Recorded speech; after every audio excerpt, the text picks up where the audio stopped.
எல்லா மதங்களுக்கும் கிறிஸ்தவ மதம், இஸ்லாம் மதம், பௌத்த மதம் அதுக்கெல்லாம் ஸ்தாபகர்கள் இருக்காங்க.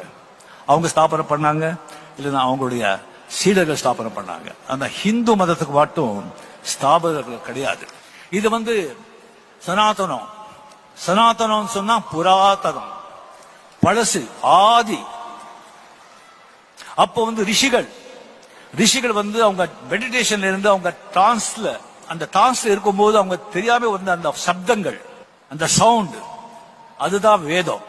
அந்த வேதத்துல பிரகிருதி, பிரம்மா, பிரகிருத்தின்னா நேச்சர், புருஷா அப்படின்னா மனிதன், பிரம்மதான் பிரகிருதி. ஆனா அந்த பிரகிருதியை என்ஜாய் பண்றதுக்கு புருஷனை உண்டாக்குனா, அந்த புருஷனை அதெல்லாம் எல்லாரும் என்ஜாய் பண்றதுக்கு இந்திரியங்கள், பஞ்ச இந்திரியங்கள் உண்டானா அவனுக்குள்ள மனசுங்கிற புத்தியை வச்சான்.